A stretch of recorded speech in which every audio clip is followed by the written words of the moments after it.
very special guest, Holly Miller Anderson, right? Hello, everyone. Hey, Holly. So for those who are not familiar with Holly, so she brings a breadth of experience to this conversation today. So what we want to do is really discuss how to effectively target your identify your target audience. And Holly has, she's a seasoned SEO strategist, worked at agencies, B2B, B2C brands to help them grow and accelerate their SEO strategies, and also worked with startups, and most recently was in-house SEO product manager at Macy's.com and Bloomingdale's. Bloomies. There you go. So shop the sales. There you go.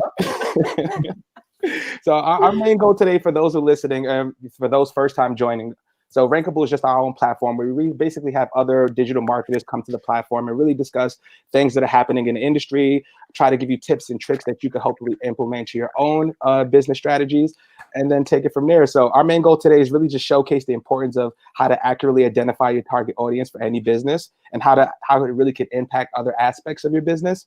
We'll also go through the process of how to identify target audience lookalikes from perspective of Mike and Holly. And then we also identify the right target audience, and really how do you, once you identify that target audience, what are the steps you should take from there?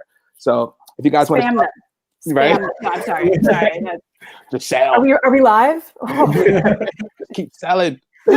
So we'll start there, right? So let's start with the top of the topic, right? So we'd love to hear from you both. So how do you effectively identify your target audience? What are some of the things that you look at and want to identify when you're looking at audience? Sure. Michael, can I go first? Yeah, please. Awesome. So I come at this from two different perspectives, from the SEO perspective and from the marketing perspective. I've been in both roles, but I think it's interesting to bring that to the table and talk about those two components, right? So you've got keyword research, where SEOs take a look and they see who is looking, for X term, how many times per month.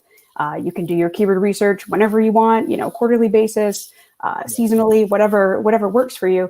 But there's also the marketing focus, where you can say, okay, we're going to take an age range or household income or, demographics, psychographic information. And that's kind of more of the persona building that marketing takes as an approach.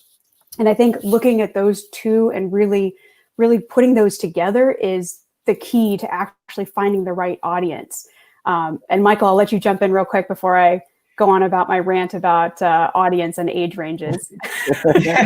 Yeah, absolutely. And I think that what you're saying is a really important thing to kind of understand, is that you have two different pillars of audience research, but the key to audience strategy is actually combining those two different areas into your personas. So not only are you understanding what the keywords are that specific personas might be searching for, but also where they're at in the buyer's journey. And on top of that, really what they're looking for in terms of what keywords they're searching for, and on top of that, where they're actually going to be looking for information and what kind of information they want to see and how that information is going to be portrayed to them. So I really enjoyed kind of hearing about taking those two and combining them. In your opinion, Holly, just real quickly, like, how do you think is a great way to make sure that you're taking your findings from the SEO approach and from the marketing approach and combining them into something that you can use for strategy? So I'm always looking at keyword research as, the way that we prioritize what we should be focused on in terms of what our actual audience is looking for. You want to make sure that you are solving the right problems, that you're touching on the right pain points. So I look to see what are people searching for that is their pain point that they're trying to solve. And then backing that into, kind of awareness, like the top of funnel content, the mid funnel, and then you're like, okay, we're ready. This is product level information. We're ready to actually buy. When you just look broadly at audiences, with an age range, male 25 to 40 years old, married, it's like, just stop, because it's so broad. It's so broad, and it doesn't help you as a marketer or as someone leading product to really understand what someone, within that age range is actually looking for.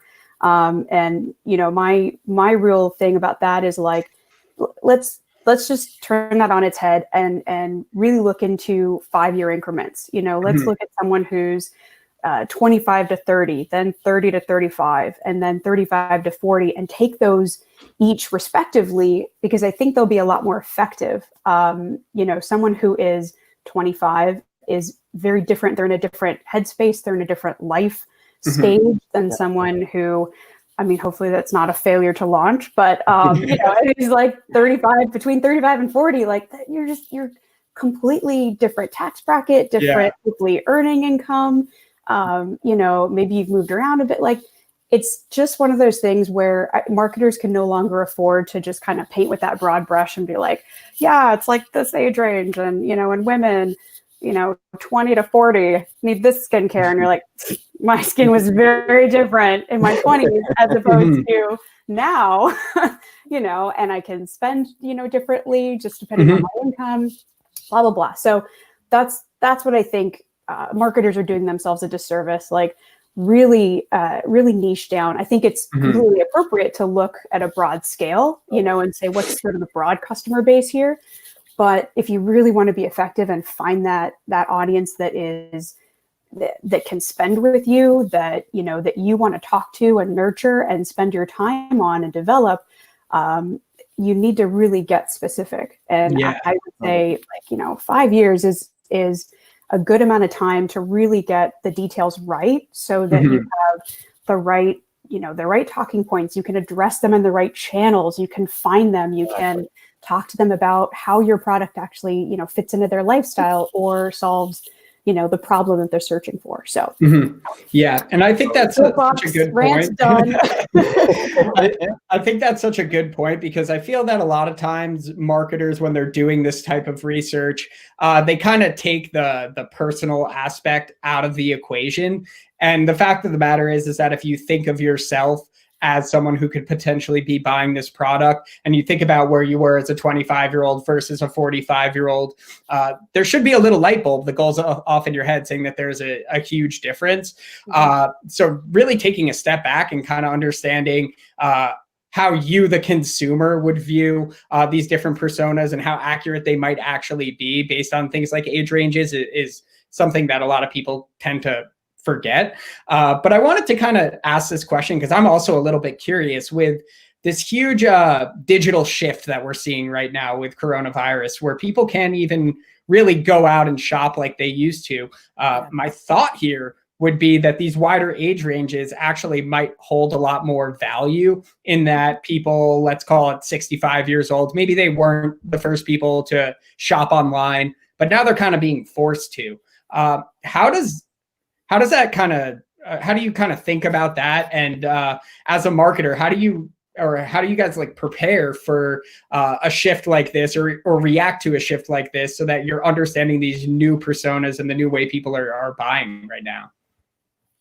Yeah, absolutely. I think everyone, how long did we spend on mobile first, and it's the age of mobile and the dawn of, how long did we spend on that? It's like digital's here to stay. And for people that are new to the channel, that are older, I think what has really struck me the most during this pandemic and during the shift, to almost everyone having to do their searching online, is empathy. Brands really need to have a lot more empathy for how people find them, how they want to interact with them.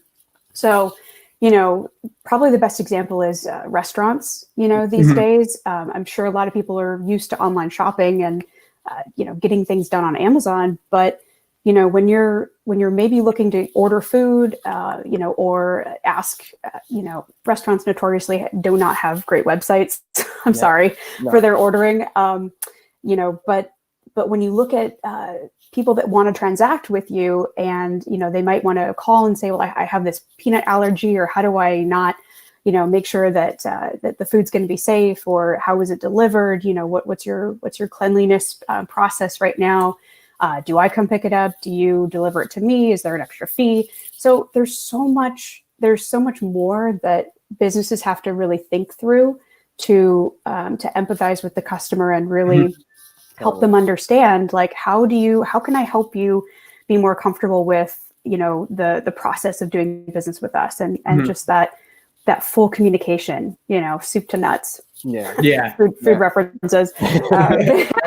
I must be hungry. Is it lunch? I'm hungry.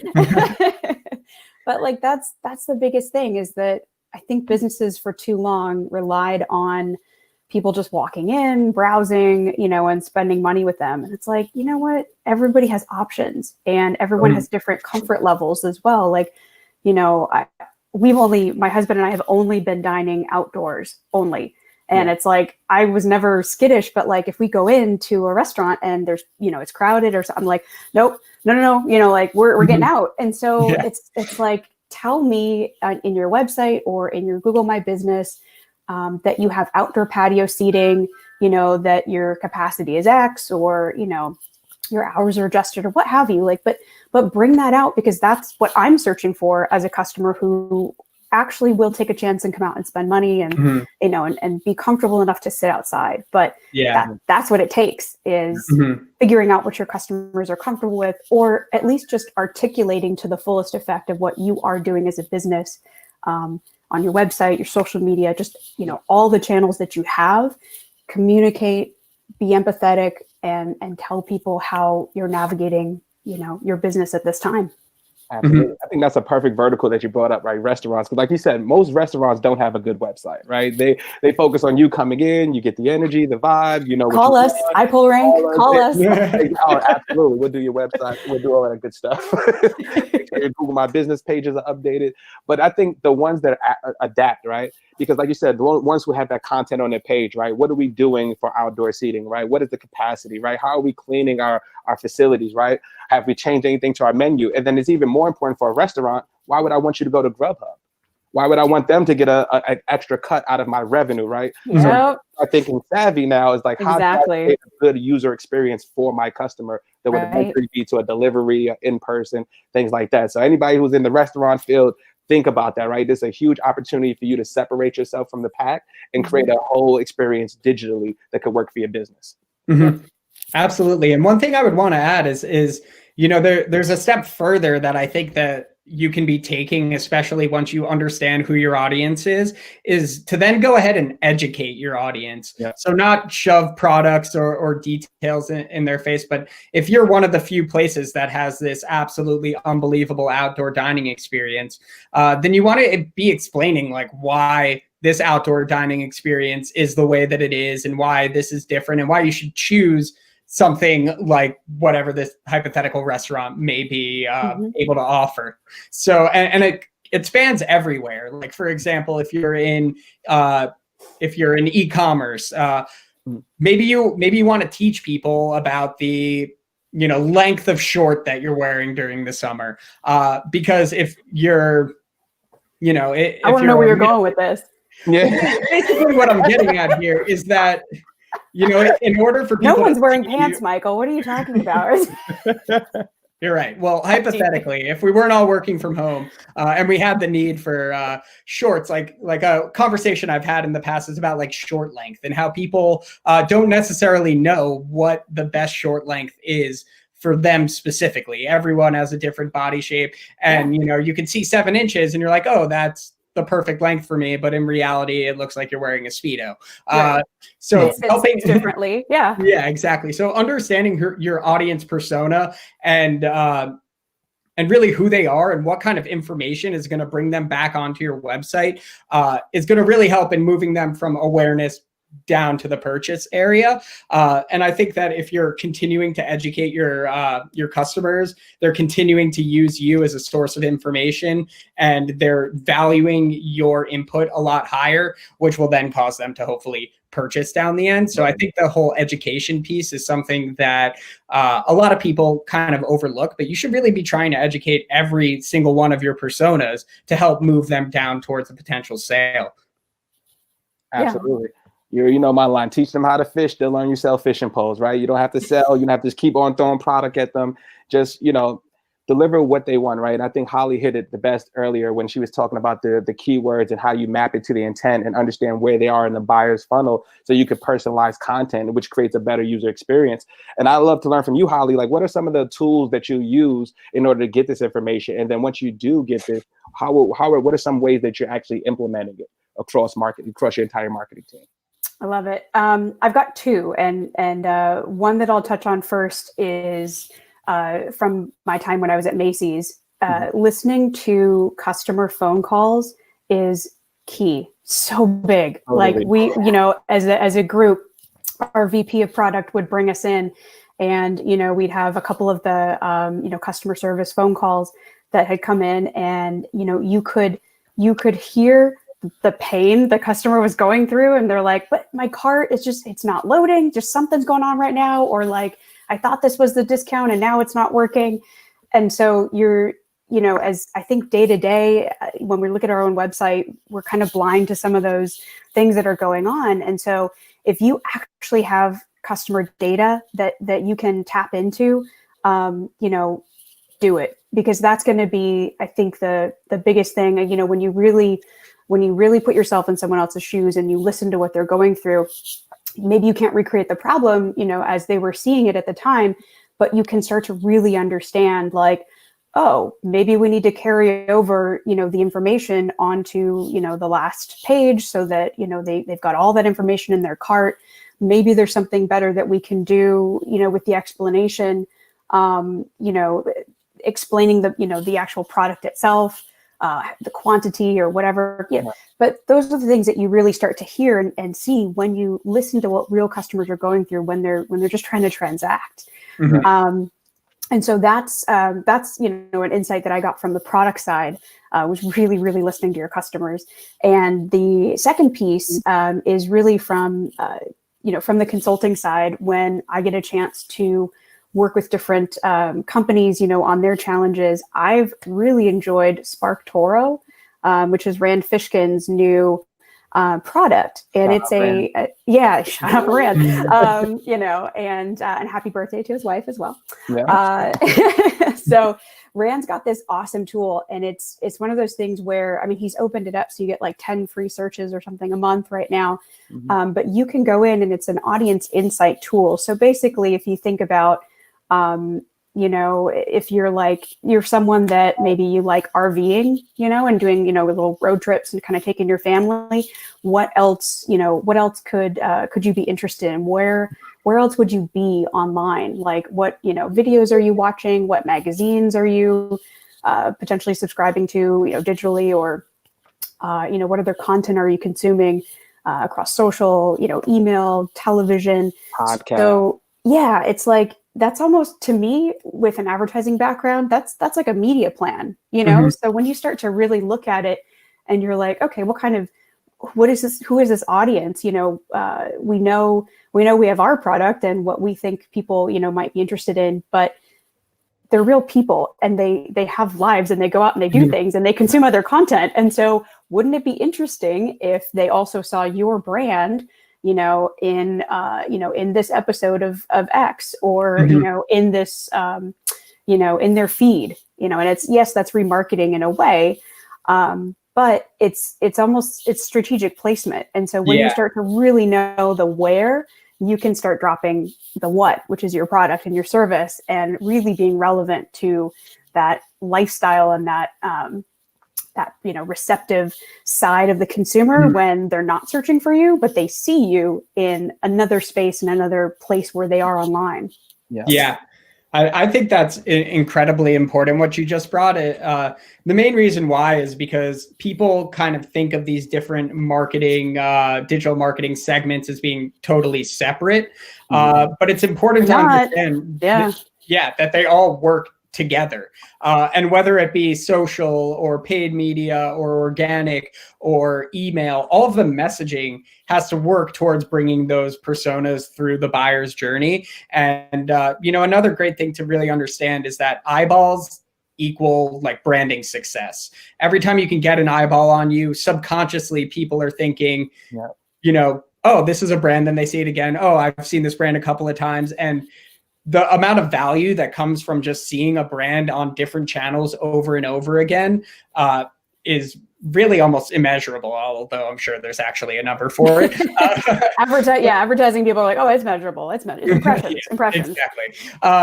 But I'm sure everyone can imagine how just getting people to see you, whether they're on Instagram or LinkedIn or in a Google search or what have you, is going to be so powerful in terms of actually bringing up or bringing about purchases down the road. So really thinking of everything digitally as one actual unit where it's not siloed out is actually how you create that great messaging across the different channels of digital marketing and then bring people through that purchase funnel. Yeah. Now, one quick question I had for you, Holly, and I think you might be excited to talk about this, is how does what's kind of the relationship that you see between audience and persona research and then taxonomy within your website? Yeah, I'm gonna nerd out now. Taxonomy, for just as a concept for everybody out there, is it's the words that you use in your top level navigation on your website. And so, if you've kind of traveled abroad, you would know that Australians use the word trainers, and I think in Europe too. They use the word trainers, whereas here in the US, excuse me, we're using sneakers. And so, when you start to look at things from that level, you're like, okay, are we open to an international audience, or do we have a US site versus a UK and an Australian site where we want to change that word because that word is going to resonate, differently across the pond and in different geos. But that you have to realize that people have their own way of looking for things. And I think that's, if I can toot the SEO horn, that's why SEO is so great. It's because we can give you that keyword research, and bring this to the merchandising team and, across the, the social teams as well, and email and be like, well, not email because it's a push channel. Sorry. But you want to be like, here's what people are looking for. Here's the way that they're describing this product. But we're calling it this, which means we're not getting any traffic to that, that page and that category because nobody calls it that. Yeah. And so that, it's like, stop being so arrogant, as a brand, or, if I can for a second, just say, if you want those sales, you need to speak their language. You need to understand your audience, when they want to interact with you, how they're speaking about different things, how they want to solve problems, and put that into your navigation, because that's the quickest way to really reflect and show that reciprocity of like, I get you. I get this is what you need, and it's easy to find. And, here it is. It's not 20 clicks deep in a category that you've never thought of before, So that, to me, if you can really, I think taxonomy, I think it's an ongoing thing, especially if for a company like Macy's, if you sell clothes or you have seasonality to things, you do need to kind of consider those things as you go. But most companies probably would need, a yearly look, a hard look at their taxonomy to say, are we still in the right category? Is this still resonating with people, or has the product changed? Do we need to think about the category differently? There's always opportunity out there. And so that's I think it's one of the smaller overlooked aspects of, website design, but taxonomy is really going to be a nice win for people if you can kind of adjust it to the actual audience and what they're actually looking for.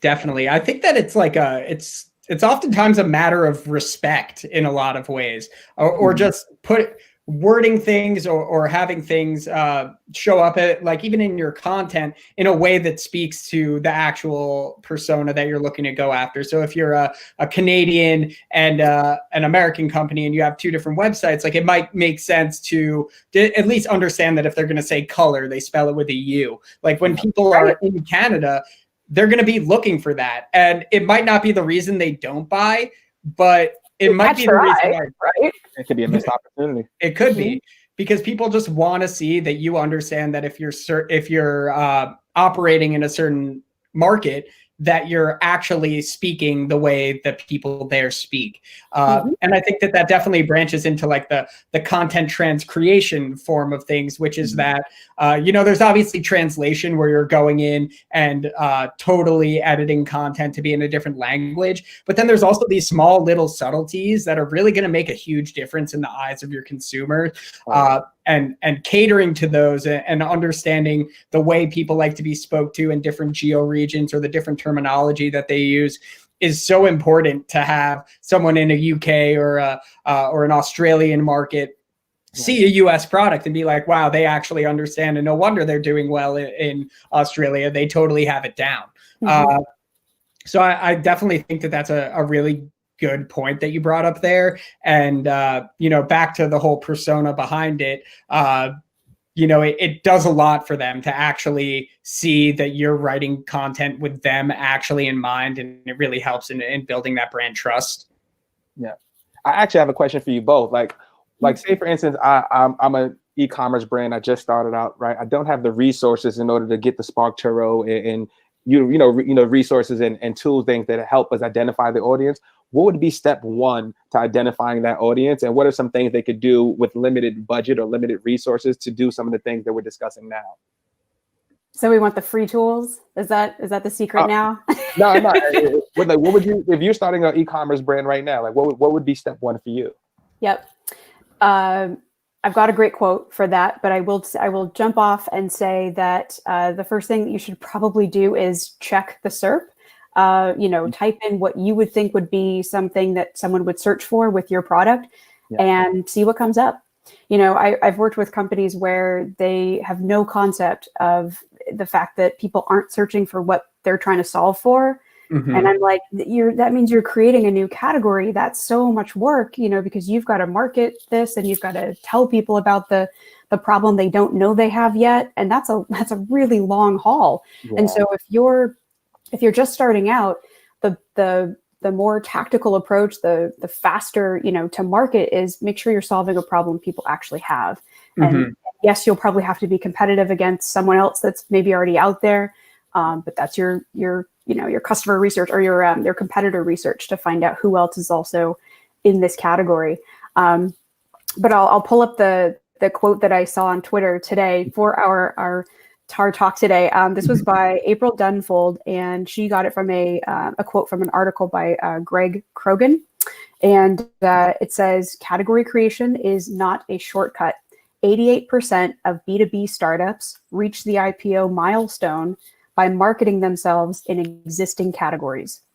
So Jarrett, that's it, right? You're like, don't try to solve for a problem that people conceptually, that they don't actually have, or that is something that is so far down the line that you have to start by the awareness and telling them like, you don't realize when you take your shoes off, you've got all these microbes underneath your shoes and you need to buy this product to spray your carpet. And it's like, what?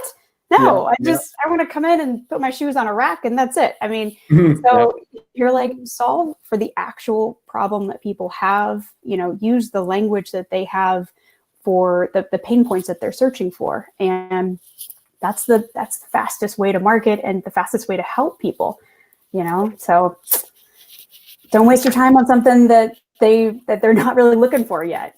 It's too hard. Totally. I heard a quote from Dave Gerhardt, who we're actually going to have on next week. So if you guys don't know, he's the CMO of Privy, but he said something that was really cool and just simplified everything. It's like marketing, your whole goal as a marketer is just to make sales easy. Yes. So whatever that entails, whether it's content, whether it's making sure they have you answer the question, right? Whether you're creating awareness for the brand, whatever you're doing, right? Just make sales easier. And that there is no one size fits all for that, right? Depending on your product, depending on your solution, depending on what channels they're on and engaging with, right? But there's so much opportunity out there. Just understand who your audience is, who your target market is, and who's going to buy from you. And then you'll tweak and optimize as you go. The first piece of content might not be a hit, right? But then you could also repurpose that content. How do you make that into a social post? How do you make that into a video? How do you make that into so many different things? So as a person just starting up, utilize your resources well and, do more with less, right? Understand your audience and just try to make sales easier, whatever way works for you. And do a SWOT analysis if you really want to understand. That's free. Yeah. Yeah, I mean, you would think that most, if not all, new businesses are doing something along those lines. But if you're not, I mean, the best way to understand where you sit is to do an analysis like that, and then bring in new findings as you start to build things out. But step one, if you haven't done it, do a SWOT analysis.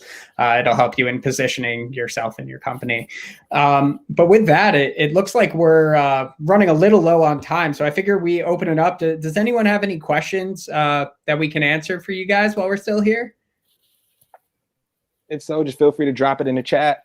Yeah, and if you want to, connect with us afterwards, I'll make sure to send all of our LinkedIns. Please make sure you connect with us. We don't bite. Feel free to, we're always happy to help you guys. So,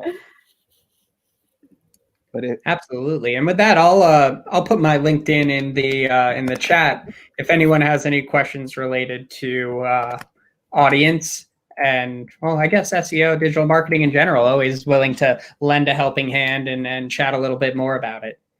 Do we have like 5 more minutes? Can we talk about the LG that we talked about earlier? Yeah. It looks like somebody has a question real quick. Do you guys want to answer that first? Or says, How can you use a tool like GA to identify who your audience is? How can you use a tool like Google Analytics? Mm-hmm. Obviously, you should be using GA. That's one of the free tools that's out there. One of the best ways is to look at your top landing pages. Keywords were taken away a long time ago, so I think you have a level of detail in there, but you probably want to see where people are going on your site and which pages they're actually taking a look at and which ones are actually useful. Mm-hmm. You can take bounce rate into consideration, but it depends on your content. Like if you're providing, if you've got a page that's just, the business name and the address, people are going to bounce from that pretty quickly because they got the information they needed and they're going to be out. So, take that with a grain of salt, but look at the pages that are your top performing landing pages under your content drill down section and make sure that people are actually getting what they need when they get to those pages and that they're either, signing up for an e-newsletter from you or they're getting to other pages where they can, convert and purchase from you.